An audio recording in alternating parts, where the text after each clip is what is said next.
that liability is anything that takes money out your pocket. And so if you save up all your money to purchase something that takes money out your pocket, you're always going to be back where you started. You know, it's kind of like a plus one, minus one thing.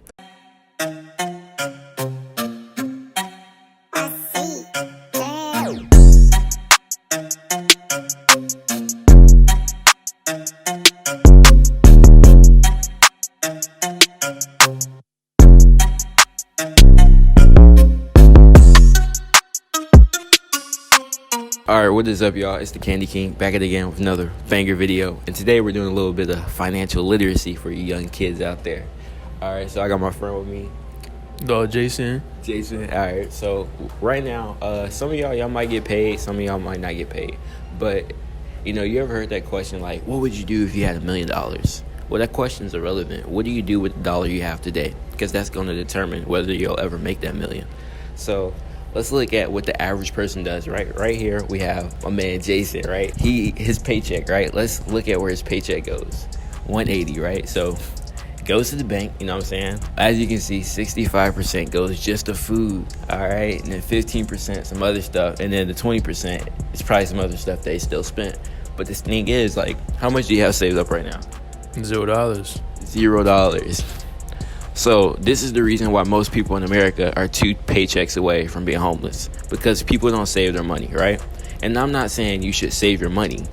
I'm saying that when you do save your money, you should have a purpose to save it. Otherwise, you shouldn't save it. But here's the thing. All of these right here, all of these, all of this right here are what you call liabilities. Now, what is a liability? A liability is anything that takes money out your pocket. And this is the way most people live their life, right? So if he's, we live our life by habits. So if he's spending his money like this right now, nothing's going to change when you get to college. You know what I'm saying? Nothing's going to change when you get your first salary and it's $50,000. More money is not going to solve your problems because you can't control this, right? So it's about having this control. All right, so we got this right here. So he's spending all his money on liabilities and he's not saving any money, right? Where's it, right? Let me show y'all what I do with my paycheck. Let me show y'all. That's what a poor cash flow statement looks like right there. That's what poor people do with their money, all right? It doesn't matter how much money you make. I don't care if you make $1 million. If you spend it all, that's why 60% of NFL players go broke, all right? So this is my paycheck, right?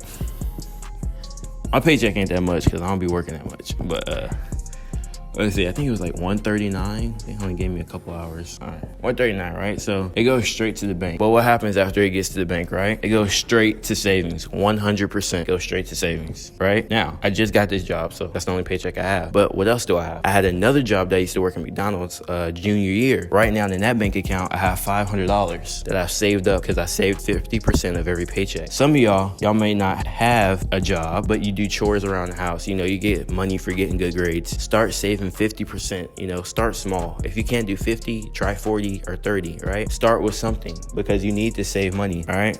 And this account has 500. I got one account with $500 in it, right? It's not a lot, but it's still more than what most teenagers have because they spend all their money. And when they do save it, they save it to spend it on something else. And that's the third thing I'm about to go into right now. So you need to save your money up. Why are you saving your money up? So you can purchase an asset. What is an asset? Anything. Yeah.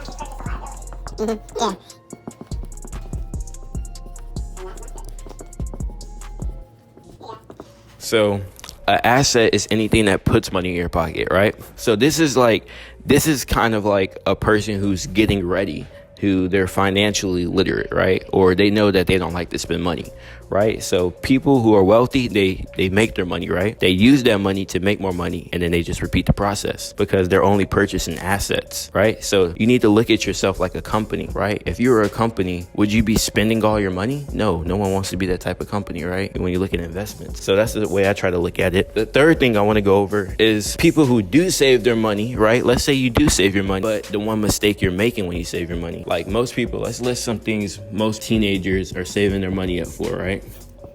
What? Right. What's the number one thing? Car. College. All right. What else? Prom.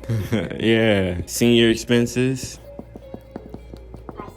Oh yeah. Or a senior trip, right? Oh, for real? All right. I delete some videos. Did it hit it yet? Let me know when you hit it, and I'll delete something. And then or clothes. All right. All right. I'm gonna delete something real quick. I just think it meant like that one video. I don't think your video is gonna go for longer than 5 minutes and 30 seconds. Nah, I got like all. That's why. Shoot, The these problem always we ran been into is you may have yourself set up to do that, but then external factors change your environment so that you're no longer able to do that. Yeah. Your ability to adjust to a new environment is what you have to work on. For example, when Obama became president and our economy was tanking. All right, so as I was saying before, these are the major things most kids right now are saving up for, and maybe you're younger and you want that toy in the window or something like that. But the problem is this: you save up hundreds or even thousands of dollars for a car, but that car is just really still a liability because it's still at the end of the day taking money out your pocket. I understand like some people need cars to get to work and stuff like that, and those sometimes you have to spend that money because you need that. But what I'm saying is just be aware of it, that liability is anything that takes money out your pocket. And so if you save up all your money to purchase something that takes money out your pocket, you're always going to be back where you started. You know, it's kind of like a plus one, minus one thing. So the thing is, you need to save up your money to purchase assets before you turn 18. But most of y'all, even if you passed 18, that's okay. So that's where you really need to start, is you need to purchase your first asset, right? So what assets can you purchase, right? Some people don't have any idea what an asset is, or some examples. Well, your first asset is anything that puts money in your pocket. Most people, it's like a part-time job they have. Some people, it's chores, right? Some people, it's grades. Or some people, they work with their parents or uncles and cut grass and stuff. Whatever puts money in your pocket, you need to be saving that up. And you need to be putting that towards potential assets. Now, why do I say potentials? Because in business, everything has risk. And that money you save up to put in there might not always come back around. But you'll learn a lot more from that than you will spending it on a liability. It's worth it. The experience pays. Okay? So that's what I'm doing right now. Saving up all my money, and I'm just building those assets, right? Because this is what the rich do. They get assets and they use those assets to buy more assets, right? So like all the candy you guys see I have, you know, that stuff. Like I started off selling one box of candy. That one box of candy has bought all the things you see that I have today. All right? And that's the same way you apply that same concept. Warren Buffett was selling candy when he was like 12 and he was making $3,000 a month, right? Because he had pinball machines in different barbershops. Ever since he was young, he was buying assets, right? So those are the things you guys need to be looking out for, is potential business opportunities, looking at how you can make money online and things like that. And you need to get it on now, so you don't have to wait till you're 18 till you get in loans, because the longer you wait, the harder it gets. But you learn anything? All right, but before you guys go, I got one thing that will help you on your journey. This is for everyone that has a card. It's called mint.com. And what this does is it's basically a personal finance tracker. So it tracks everything. It even separates it by category, by shop, by like literally everything. Like you can go in there and see how much money you're spending on food. You can set goals to say how much money you want to save. You'll see how much money you're making. It tracks literally everything through the card. So just enter your card information. And I mean, the first step is seeing where you are, right? And then you can make changes. You can't make changes if you don't know where you are. That's something I would give to you guys. Yeah. The assumption was within 2 years our economy would be in recovery. It didn't recover for 8 years. Yeah. We were in the slowest recovery in the history of mankind. Yep. And so people who had got themselves in they were taken care of. They had planned ahead for 2 or 3 years, and then they were going to be in recovery mode. They started losing their ability to do that. Yeah. Simply because the economy never recovered. Yep. That's exactly true. So that's what we ran into. They said it would be about 10 years. And I thought, 10 years? That's insane. Why would it take 10 years? Here's where the asset stuff comes from. When our economy tanked, I could not afford to buy the house I have now before the economy tanked, because it was $180,000. $190,000. I bought it for $80,000. See that right there?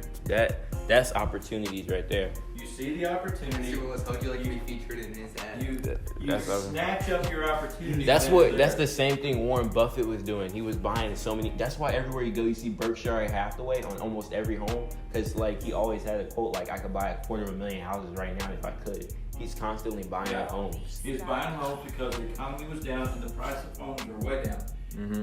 Everybody who had money was buying repossessed homes. Be careful though. Mm-hmm. I shopped for a repossessed home here. It took me 6 months to find my house. Mm-hmm. I went to every one of the houses. You find homes that were disasters. You see really pretty homes from the outside. You go inside, the people are mad that they lost their home. They poured concrete down the nose. You'd have to tear up the entire plumbing to fix the place. Yeah. It wasn't worth buying. Yeah. Or they would knock holes in the walls, take out the light fixtures, all kinds of stuff. It was just, you have no idea how bad it was. Yeah. Matter of fact, this house across the street from the house I bought looked like it had been vandalized by a bunch of meth heads. And it wasn't. The people were just mad because they lost their house. That's it for today's video. I'm glad you guys joined in. Like and subscribe to the video. Peace.